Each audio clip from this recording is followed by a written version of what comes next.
Okay, what we have here today is our Rockwell model 25100. It was owned by a home shop machinist for many years until he passed, and it's in very nice condition.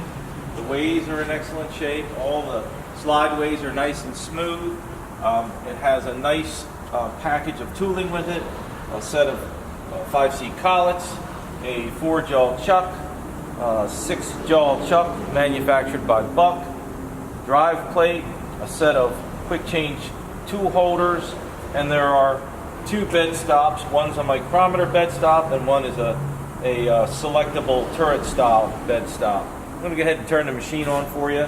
This is a variable speed lathe.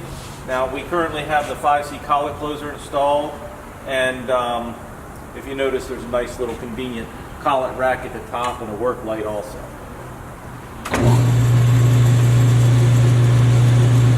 You select your speeds while the machine is running by this lever here, which you release.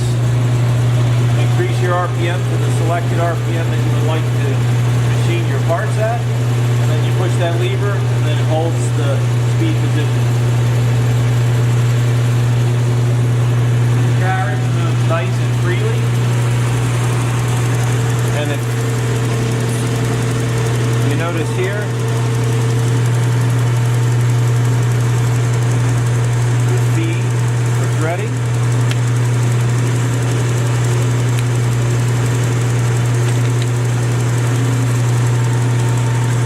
Cross feed.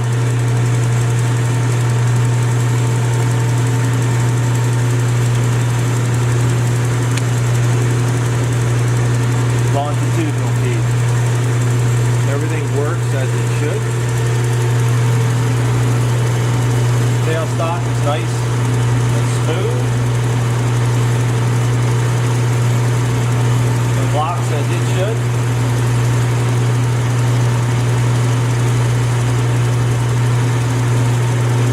It has a very handy little work table that the previous owner made with some standoffs so you can set your parts on it.